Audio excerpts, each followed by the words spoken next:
Alors, est-ce OK d'aller chez le docteur et de prendre des médicaments? Alors, dans cette émission, nous allons le découvrir ensemble. À bientôt.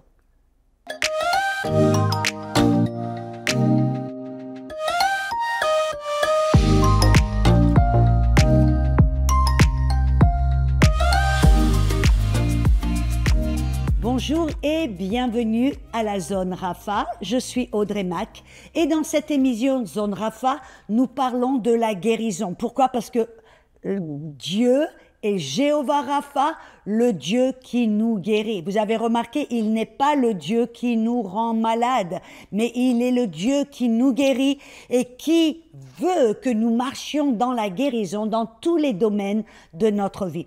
Dans cette émission, nous parlons de la guérison, bien sûr, physique, si vous avez une maladie qui a attaqué votre corps, mais nous parlons aussi de la guérison relationnelle. Peut-être, nous avons, dans une émission, parlé du couple. Alléluia. Nous avons aussi besoin de la guérison de notre âme, de nos finances, et nous en parlerons, cela j'en suis sûre, dans une émission prochaine. Nous aurons aussi la guérison dans tous les domaines, point à la ligne. Je ne peux pas le mettre aussi simple que ça. Et donc, nous avons découvert qu'afin de pouvoir prendre possession de ces guérisons, d'obtenir la victoire que Jésus a obtenue pour nous sur la croix, nous devons venir à cette prise de conscience, amen, ce qui est l'humilité, c'est que nous ne pouvons pas y arriver, nous ne pouvons pas le faire par nos propres efforts. Voyez, cette nouvelle alliance qui nous appartient en Christ, c'est une alliance de repos. Ça ne veut pas dire qu'on se tourne les pouces et qu'on fait rien, mais ça veut dire que nous devons apprendre à complètement dépendre du Saint-Esprit, celui qui nous a été envoyé pour nous aider dans tous les domaines de notre vie. Et, voyez, le Saint-Esprit est un gentleman. Ça veut dire il ne pousse jamais, il ne force jamais, il ne s'impose jamais. Il va être là en attendant que vous preniez conscience de lui, que vous l'invitiez, que vous l'invitiez dans le processus, dans votre chemin, dans ce chemin vers la victoire. Amen. Et combien de chrétiens je connais qui avaient besoin de guérison et ils sont allés à droite et à gauche, une conférence, à une autre conférence, ceci, cela, ont essayé d'écouter des dizaines, des centaines de messages. Bref, ils étaient dans l'œuvre pour essayer d'obtenir la guérison, quand en réalité, la chose la plus simple dont ils avaient besoin de faire, c'est de s'arrêter, de tourner leur cœur, leur regard vers Dieu, le Saint-Esprit, et l'inviter en lui demandant son aide, qu'il vous guide, qu'il vous aide, qu'il vous montre, qu'il vous dirige vers la victoire. Cela exige une prise de conscience, mais aussi, comme on dit en anglais, surrender. Ça veut dire qu'on remet nos mains, on remet notre vie entre ses mains. Amen. Ce n'est pas ma volonté, c'est ta volonté. Ce n'est pas ma façon de faire les choses, c'est ta façon de faire les choses. Et vous savez, il y a un verset à laquelle j'aimerais vous amener, c'est dans 2 Chroniques, chapitre 12, verset 14. Et je vais parler de quelque chose d'assez pertinent. Alors, ne partez pas, parce que je sais que de nombreuses personnes, souvent je reçois des emails, des gens qui me posent la question au sujet des docteurs, au sujet des médicaments. Bref, je n'en dis pas plus. Allons vers ce verset. 2 Chroniques 12, verset 14, nous parle d'un roi d'Israël et il nous dit, c'était le roi Asa, qu'il fit le mal parce qu'il n'appliqua pas son cœur à chercher l'Éternel. Ça veut dire, il n'a pas pris cette prise de conscience ou cette décision de se tourner vers Dieu pour savoir quoi faire, comment le faire, où le faire. Amen. Il a fait les choses un petit peu de sa propre façon. Si je peux le dire d'une manière un peu humoristique, il n'en a fait qu'à sa tête. Et là, vous avez vu, il dit, il fit le mal. Ça veut dire que ce n'est pas une bonne chose. Quand on essaie de faire les choses de notre propre manière, de notre propre façon, qu'on assume, qu'on connaît, on sait et on a toute notre vie entre nos mains, ce n'est pas une bonne chose. La Bible dit que c'est le mal. Le mal, c'est quoi? Ça vient du malin, c'est le péché. Amen. Et il dit, il fit le mal parce qu'il n'appliqua pas son cœur. Oh, il n'était pas intentionnel, ou il n'a pas choisi, comme je l'ai si bien expliqué, si je peux le dire ainsi, on a besoin de prendre cette prise de conscience, de s'arrêter en disant, attends là, comment est-ce que je suis en train de vivre ma vie? Comment est-ce que je suis en train de gérer cette maladie? Comment est-ce que je suis en train de gérer ce problème? Comment est-ce que je suis en train de faire les choses de ma propre manière, ou d'aller de courir à droite et à gauche, ou de téléphoner à un tel, ou, vous voyez, des fois, c'est notre premier réflexe. On ne va pas vers Dieu, le Saint-Esprit, on prend le téléphone pour appeler notre pasteur, ou notre maman, ou un tel ou un tel. Vous voyez, la Bible nous dit que le roi Asa fit le mal, où il pécha, parce qu'il n'a pas, d'une manière intentionnelle, il ne s'est pas arrêté pour rechercher la volonté de Dieu, pour tourner son cœur vers Dieu. Et regardez quelques chapitres plus tard, le même roi, dans le chapitre 16, verset 12, il nous dit que la 39e année de son règne, le roi Asa eut les pieds malades, au point d'éprouver de grandes souffrances. Donc, certains d'entre vous, peut-être vous vous trouvez là, dans cette situation. Vous souffrez. Vous faites face à une maladie, une grande maladie. Et écoutez la suite du verset. Il dit, même pendant sa maladie, il ne chercha pas l'Éternel, mais il consulta les médecins. Alors c'est de ça que je veux parler aujourd'hui. Est-ce que Dieu là est en train de dire que d'aller chez le médecin, c'est mal et c'est le péché? Parce que très souvent, dans certaines églises, on a cette impression que c'est mal ou c'est le péché, si on est malade, d'aller chez le docteur, de prendre des médicaments. Et ce verset, plus ou moins, nous donnerait cette impression. Alors, j'aimerais répondre à sa question. Dans ce verset, nous découvrons que, et j'ai lu le verset précédent, que le roi Asa pécha, ou il fit le mal. Pourquoi? Parce qu'il ne s'est pas tourné vers Dieu. Il n'a pas appliqué son cœur à rechercher l'Éternel, à se tourner vers l'Éternel pour qu'il guide sa vie. Et il dit, en fin de compte, que même quand il a souffert, même pendant la maladie, il ne l'a pas fait, mais il est allé chez le médecin. Cela ne veut pas dire, mes amis, que c'est le péché ou c'est mal d'aller chez le médecin. Mais moi, je voudrais vous dire, comme Paul le dit, le Seigneur ne l'a pas dit, mais c'est Paul qui le dit. Alors je vais vous dire, le Seigneur ne me l'a pas dit, mais d'une manière indirecte, je pense, selon les Écritures, je pense, ça c'est mon opinion, amen, que là, Dieu n'est pas en train de dire que c'est le péché d'aller chez le docteur, mais quand on est malade, quand on souffre, que d'aller chez le docteur avant d'aller vers Dieu, ça, c'est mal et ça, c'est le péché. Pourquoi? Parce que peut-être que Dieu va vous dire, va chez le docteur. Ou peut-être que Dieu va vous dire, ne va pas chez le docteur. Voyez, si on va directement chez le docteur ou on va directement vers une boîte de pilules, quel est le message que l'on envoie? Qu'est-ce que notre cœur est en train de déclarer? Que nous mettons notre foi chez le docteur ou dans les médicaments et pas en Dieu. Ayant dit cela, je veux vous montrer que Dieu n'est pas contre les docteurs, il n'est pas contre les médicaments. Même si des fois les médicaments, on prend des médicaments et il y a toujours des petites lignes toutes petites qu'on n'arrive pas à lire qui dit effet secondaire. Vous allez prendre une pilule qui va pour la haute tension et vous dire vous risquez d'être aveugle, vous risquez de perdre la vie, vous risquez d'avoir une maladie de cœur, vous risquez blablabla. Vous comprenez?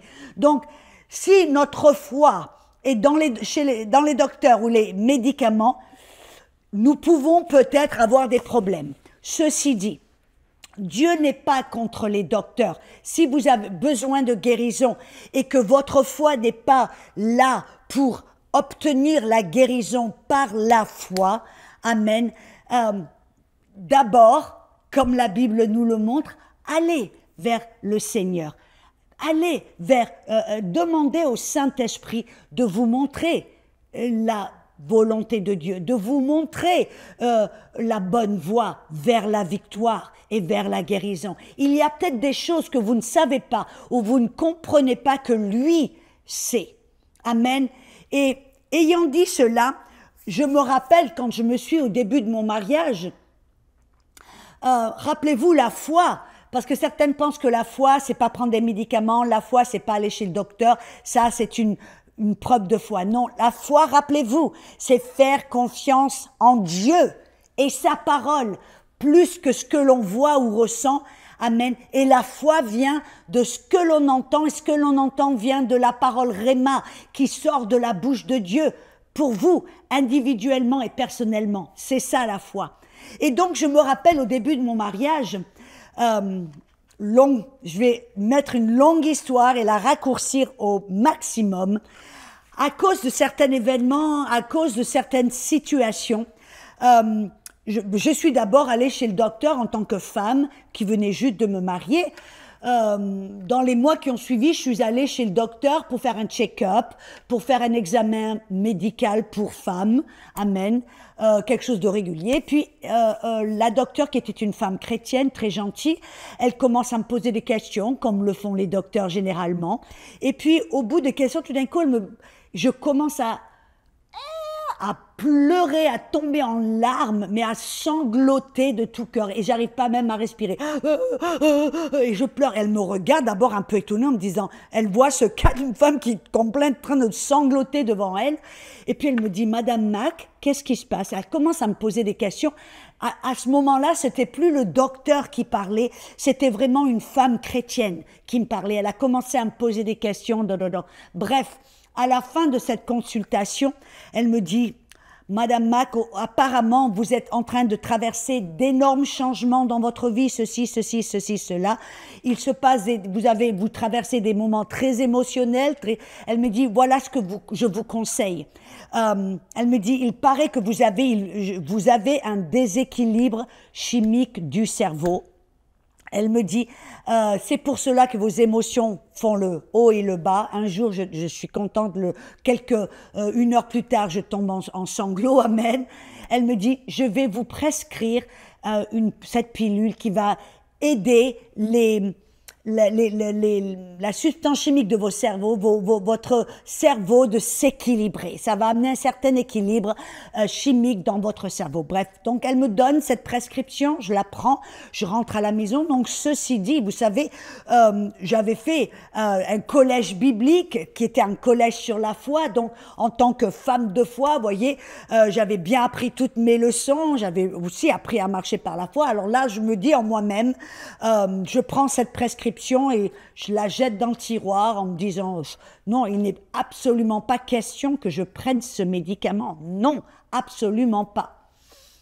Et j'ai continué comme ça. Et les jours qui ont continué, la situation s'est empirée, où des fois je me réveillais en sanglots avec des cauchemars, et des fois je me réveillais avec des pensées suicidaires, qui est complètement fou parce que je suis une personne très positive, très joyeuse, et c'était comme si mon cerveau était complètement chaotique.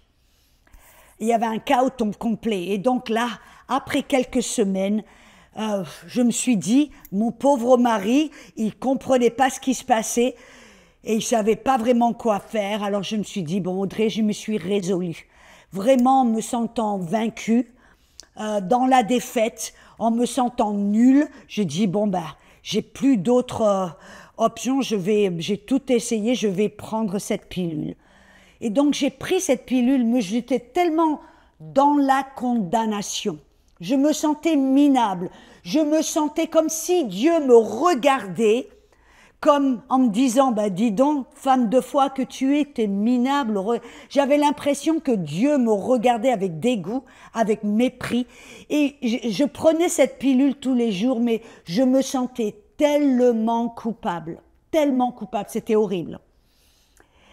Et finalement, après quelques semaines, tout s'est bien, cette pilule apparemment m'a aidé, mes émotions sont revenues en ordre, j'ai commencé à retrouver ma joie, retrouver mon équilibre, et alors je me suis dit, maintenant, Audrey Mac, tu arrêtes la pilule, car tu es une femme de foi. Alors qu'est-ce que j'ai fait? J'ai arrêté la pilule, à sec, comme ça. Oh, c'était une grande erreur. Dans les jours qui ont suivi, c'était comme si je venais de tomber d'une montagne russe. Tout d'un coup, mes émotions ont pris le dessus, c'était pire qu'avant. Et alors là, quand j'ai vu cela, après quelques jours, finalement j'ai capitulé. Et vous savez qu'est-ce que j'ai fait? Malheureusement, ou je dirais heureusement, mais la mauvaise chose, c'est que j'ai attendu aussi longtemps. Ce jour-là, finalement, je me suis tournée vers Dieu, le Saint-Esprit, et j'ai dit, Saint-Esprit, tu vois, j'essaie de marcher par la foi, et je ne sais pas ce qui se passe, j'y arrive pas. Aide-moi, montre-moi ce que je dois faire, s'il te plaît. Et tout d'un coup, j'entends la voix de Dieu qui me dit, Audrey, je ne t'ai jamais dit d'arrêter ce médicament. Il dit, et ceci dit, j'aimerais que tu prennes ce médicament.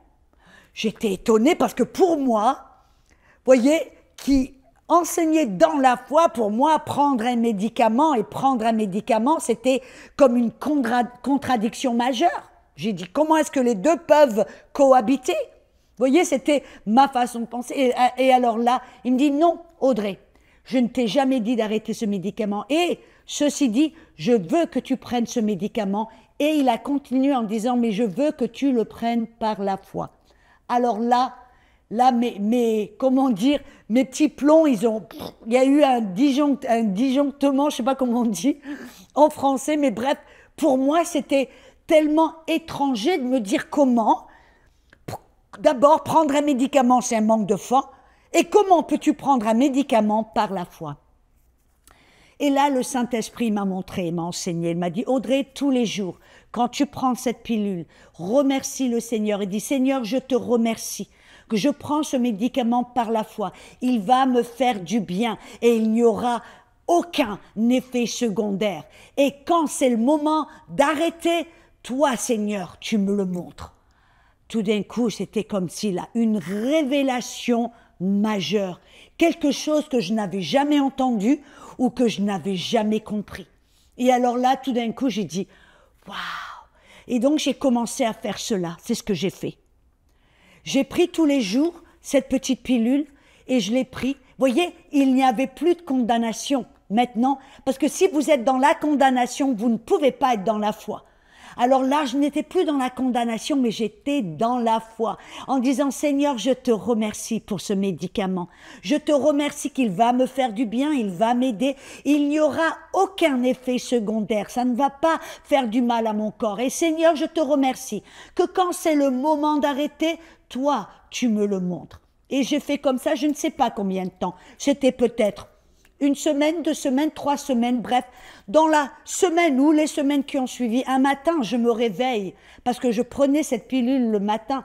Le matin, je me réveille et tout d'un coup, j'avais comme un savoir à l'intérieur. C'était comme un « je sais que je sais que je sais que je sais que je sais ». Je n'ai pas entendu une voix cette fois-ci, je n'ai même pas reçu un message. C'était un savoir, une paix immense et un savoir que je ne pouvais pas dénier.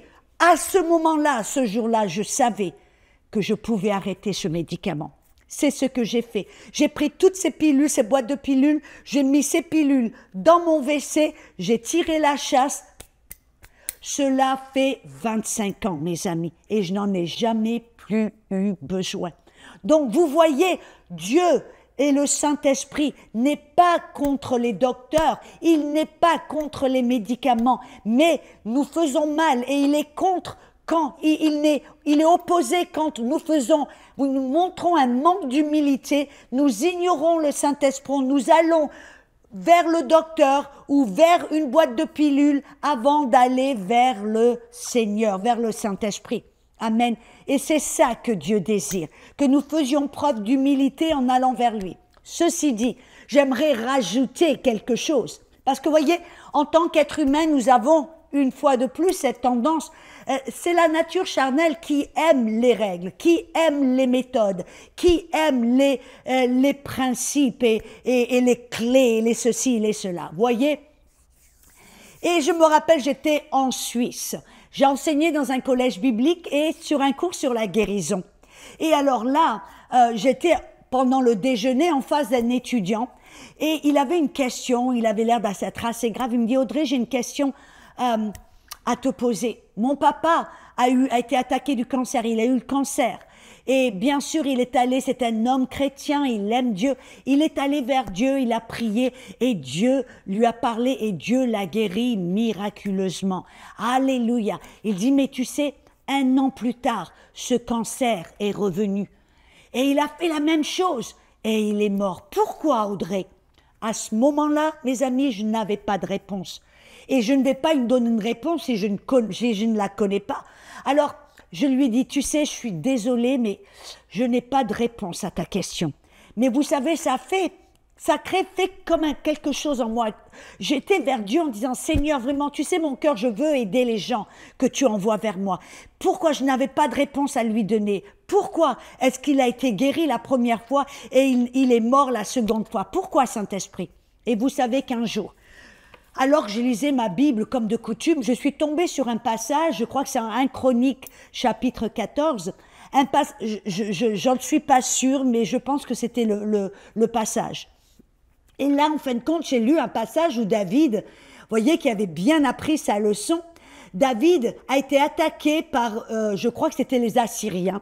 Et alors, alléluia, il est allé directement vers l'Éternel. Il lui a demandé, Seigneur, qu'est-ce que tu veux que je fasse? Nous sommes attaqués. Et le Seigneur lui a parlé, il lui a dit, je veux que tu montes sur la montagne et d'en haut, je vais mettre l'ennemi entre tes mains. Alors David, c'est ce qu'il a fait. Et avec ses troupes, ils sont montés en haut de la montagne et sûrement, ils ont pu vaincre l'ennemi de cette manière. Mais vous savez, quand on lit ce passage, je crois que c'est 3 ou 4 versets plus tard, le même ennemi, la même nation attaque David et Israël au même endroit, la même nation.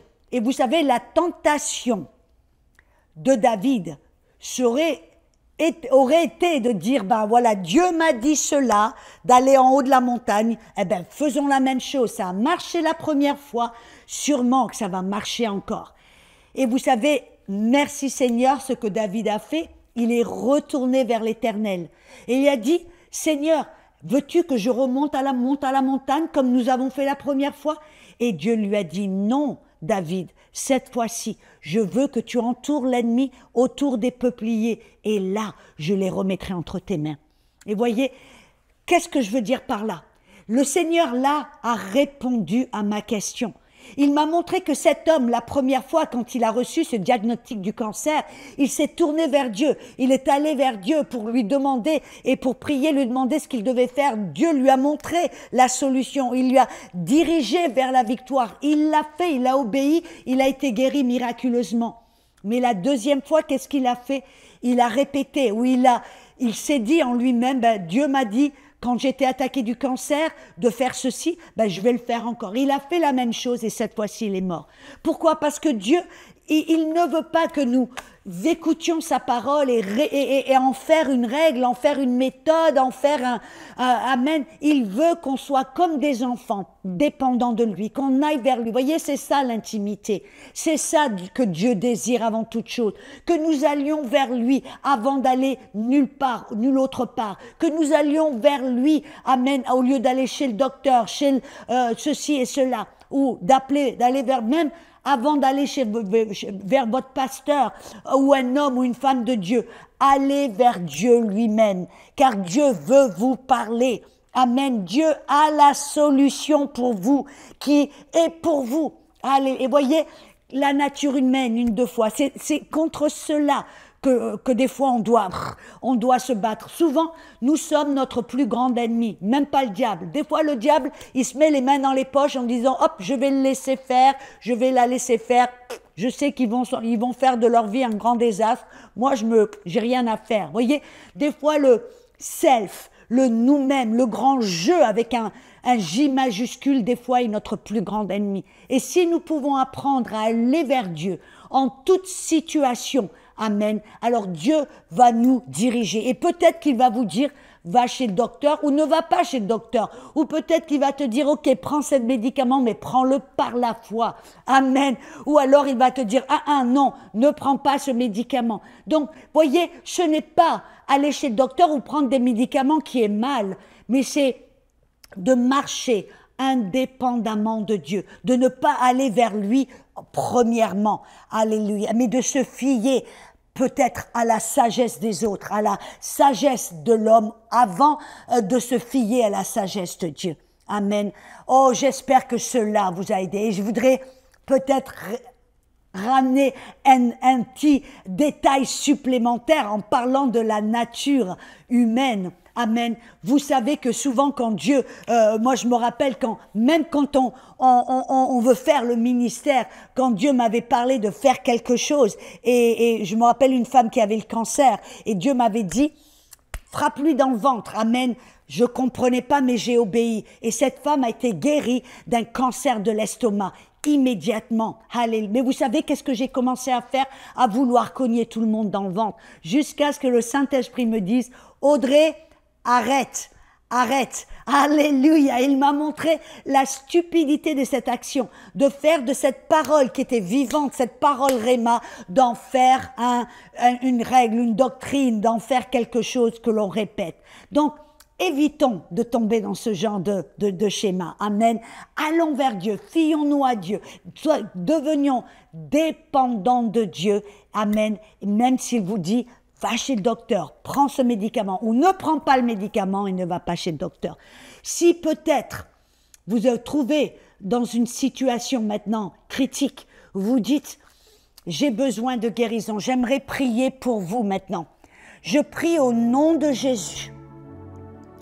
Alléluia, Saint-Esprit, tu leur parles, tu leur révèles ta volonté, tu leur ouvres, je prie que les yeux de votre cœur soient ouverts, les yeux de votre cœur, les oreilles spirituelles soient ouvertes, que vous puissiez voir, comprendre, entendre quelle est la volonté de Dieu pour vous. Allez chez le docteur ou alors simplement de mettre votre foi en Jésus. De prendre un médicament ou alors simplement de ne rien prendre.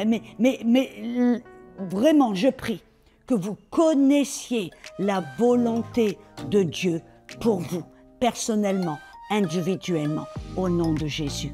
Amen. On se retrouve bientôt.